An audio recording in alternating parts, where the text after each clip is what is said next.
Hello and welcome to the NBA Minutes to Win It podcast. I'm Big Italy 42. He is Jason Gilbo at JGilbo11. And of course, we've got a nice big slate of action tonight for Friday night. Looks like 10 games on tap and a couple pretty good games. And fortunately for once, not a ton of injury concerns here. So we'll go kind of position by position as we usually do and highlight some of our favorite plays and some guys who may actually be injury concerns as well, because there aren't a ton of them. But starting off at point guard, of course, looking at Elfrid Payton, very unlikely to play, not officially out. So obviously we've seen these things flip before, but he's not that integral of a part of the offense. They need him to play tonight. So go ahead and proceed assuming that he's going to be out tonight. Yeah, and Victor Oladipo is kind of going to step into that point guard role anyway when he was healthy. So even if he somehow comes back, expect Oladipo to still start. It would just kind of knock down Evan Fournier just a little bit for minutes. But either way, I mean, Oladipo and Fournier, biggest beneficiaries from this one. Yeah, definitely. And then you can go ahead and fire up Super Mario again, because it looks like Mike Conley is doubtful. And, of course, Super Mario being Mario Chalmers, not Mario Hezonja from Orlando, as some people were arguing about on Twitter. But you're certainly not expecting a 23-8-9 game, nearly 50 points. Oh, I am. Well, maybe you are expecting that, but he certainly could put up big numbers. But this is the guy you are not fading in your cash games tonight against the Denver team that's terrible against guards. I mean, you're just playing in the cash games. I'm going to have him a ton of tournaments too because he's so cheap. It's kind of hard to avoid that situation here tonight. Yeah, and with Courtney Lee out too, we saw him play big minutes last game.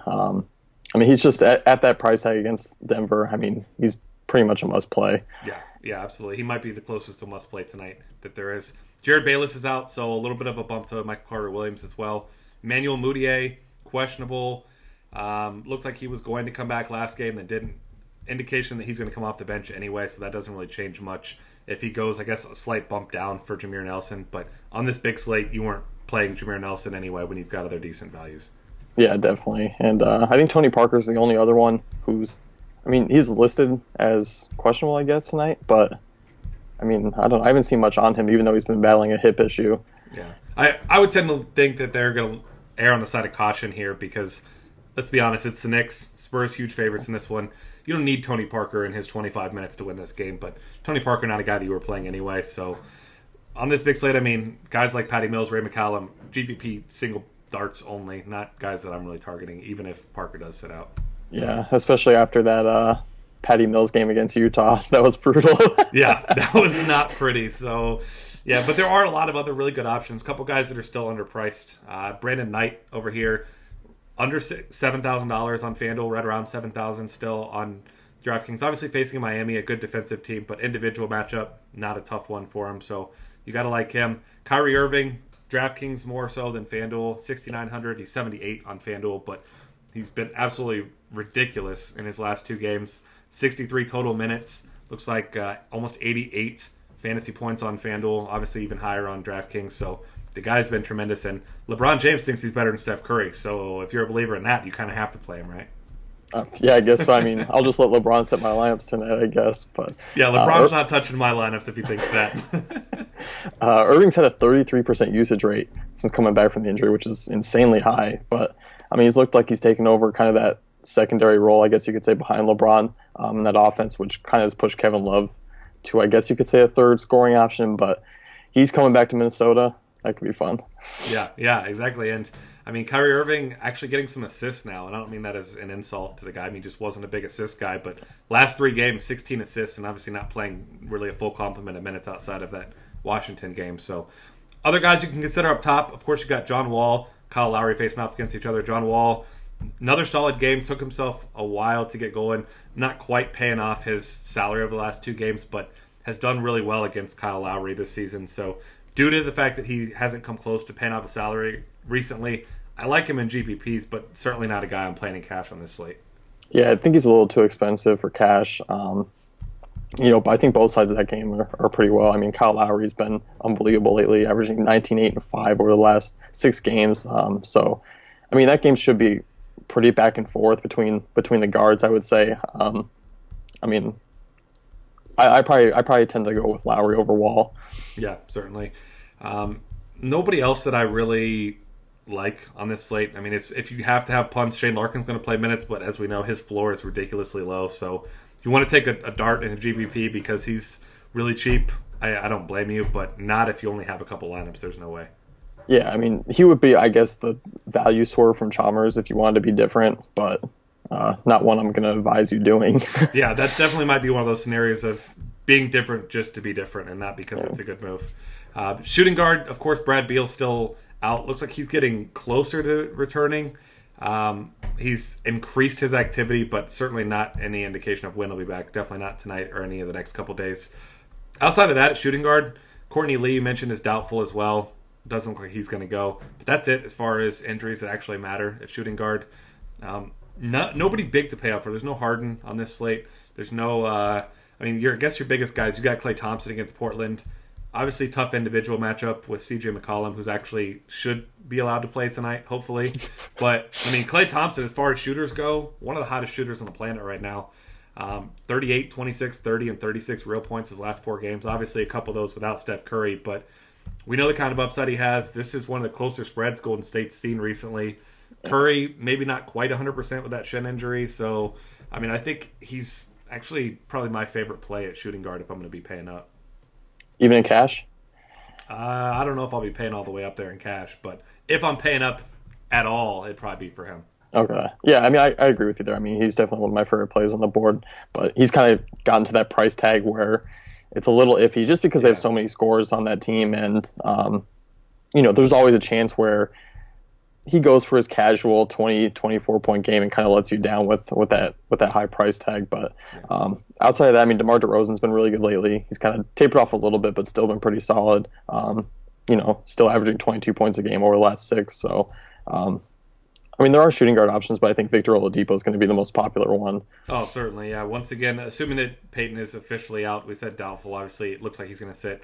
Oladipo's a guy that, doesn't have to score a ton of real points to pay off his salary. And I think he was something like 70% owned a couple days ago, and his price hasn't come up much on FanDuel, only about $200, and jumped up a little bit on DraftKings up to 66, but, not quite a must-play, but in cash games, I think he's definitely a must-play. Yeah, it's always nice when you get a shooting guard who's playing the point guard because it just gets you those peripheral stats, which usually shooting guards don't grab you. Yeah, absolutely. Kobe Bryant returned last night and played well. I'll take a shot on him in a GPP in a game against OKC that they're going to have to shoot a ton. I just don't think it'll be close until the fourth quarter. His price is a lot higher than I would like it to be. I'm talking one GPP bullet out of a bunch. Not a guy that would ever really play in cash games outside of maybe a short slate like last night, but outside of that, there are some cheap guys. You got Devin Booker's playing well. Doesn't have a great matchup, but he's getting good minutes. Coming off a double-double. You definitely got to give him a look because he's really cheap everywhere.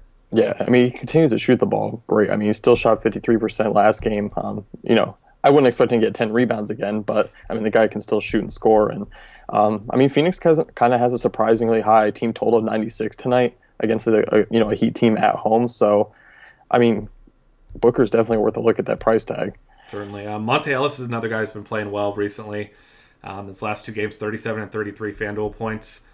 Obviously, we had George Hill sitting out that first game there. Came back for the last game, and he played 34 minutes, so it's not really a concern because Hill not a big usage guy anyway. But Monte Ellis, you still got Paul George, obviously, who's going to take a lot from him. But Ellis, if he continues to shoot well, certainly a guy you need to consider at that mid-range price.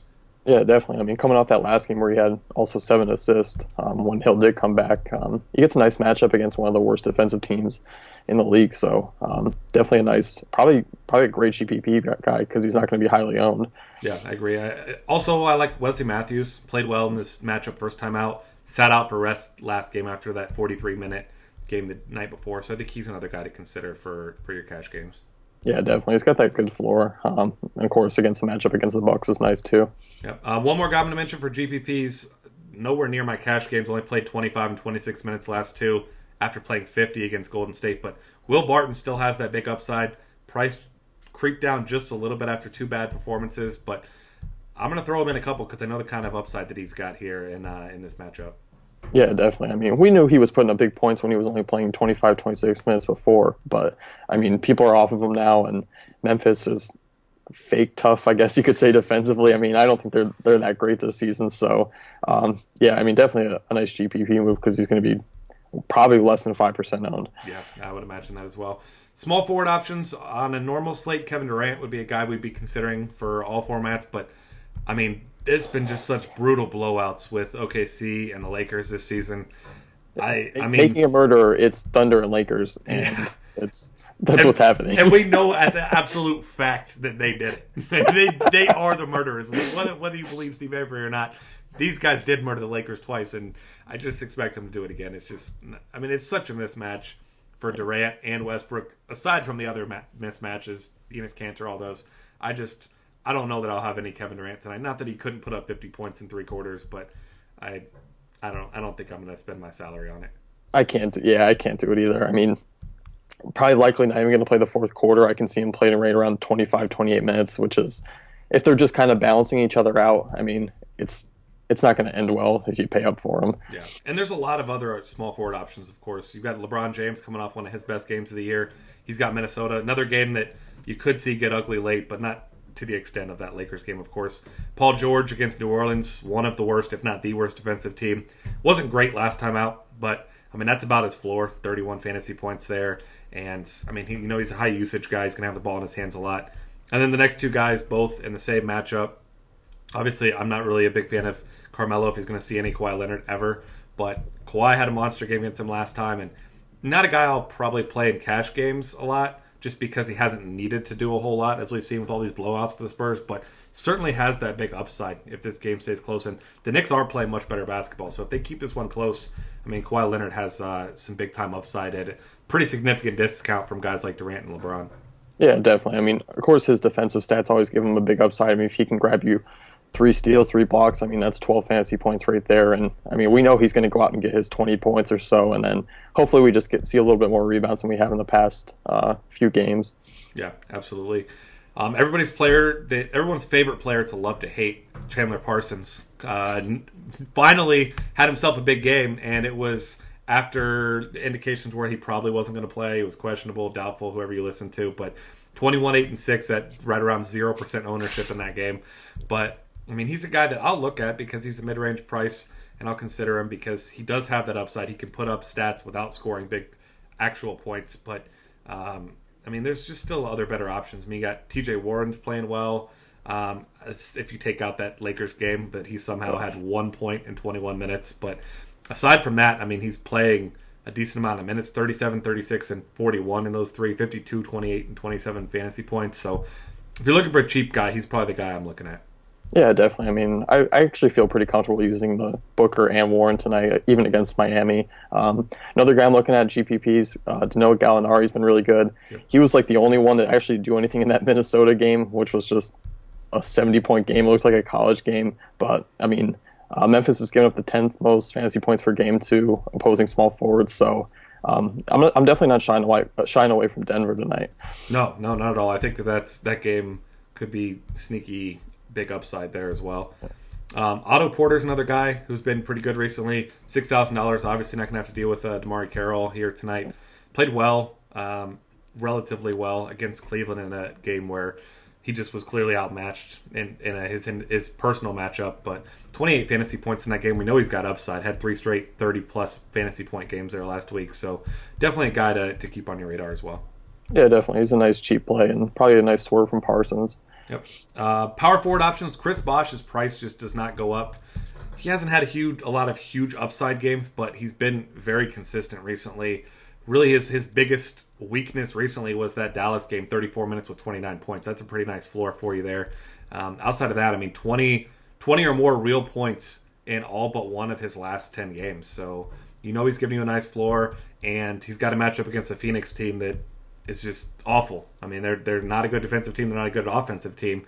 They're missing some key players, and you just expect Bosh to have himself another solid game and be a nice cash game play again. Yeah, definitely. I'm all over him in cash games tonight. And, looking at that price tag, it's not quite Anthony Davis likes, but you're still getting a nice floor. And, the guy's been shooting lights out, 49% from the field in the last 6 games, 51% from 3. I mean, he's just going to go out there and he's going to get you 20 to 25 points and then, 6 or 7 rebounds. But, I mean, in a fast-paced game with, the Suns taking a ton of shots, you could see a little bit more rebound upside. Yeah, absolutely. And speaking of upside, the two guys priced above him, Anthony Davis, Draymond Green. You got Davis against Indiana, who they've got some size down low, but nobody that's particularly athletic or a great defender. So you just imagine, I mean, last game came close to a triple-double with those 7 assists. That was kind of a nice surprise for him there after only having 2 total in his 3 games before. So you're not expecting those assist numbers again. But, I mean, the guy has been playing well. And if you want to swerve off him, recency bias, everybody being pissed off at Draymond Green only putting up 9, 12, and 5 against the Lakers. But, I mean, we know the kind of upside that Draymond Green has. And he's got a nice floor as well. And this is one of the few games that Vegas even is expecting to be close. So hopefully this one stays close and Draymond can get himself upper 30s in minutes here. Yeah, I mean, I didn't think we'd see the day where Draymond Green was over 10K, but it has happened. And, I mean, he's got to come to the task of being an over 10K player. He's got to deliver night in and night out. But, I mean, I like Green. I like that game a lot. I think it is going to stay close. And, I mean, of course, the Warriors are obviously the highest scoring team on the board tonight. So I'll definitely have some shares of Green. Certainly. Thad Young's another guy. Coming out the game last time, it was his worst game in a while, I guess. 11-7-2 against Toronto, but still that floor around 20 to 25 fantasy points. So he's a guy you can consider.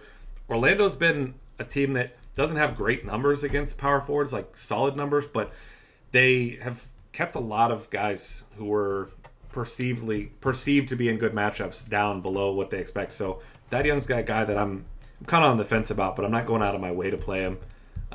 Kenneth Faried has now been ruled as out for tonight due to personal reasons. Coach hating him, not sure what it is. But Draw Arthur played pretty well last time. 30 minutes, 7, 6, and 5, which doesn't seem great, but for near minimum salary, 27.7 fantasy points on FanDuel.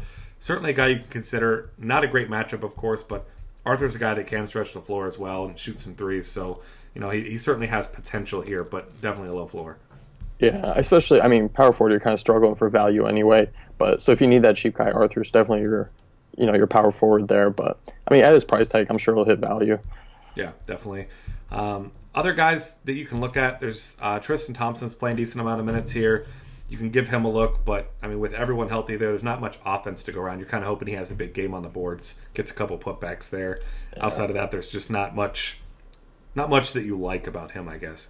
Yeah, I mean, you kind of got to hope he gets those offensive boards and puts them back. But averaging 10 and 8 over the last 5 games, he's playing big minutes, which I guess is a plus. It gives him an opportunity to rebound the ball a lot. But, I mean, for his price tag, it's not a bad option. But definitely, I think his upside's pretty limited. Definitely.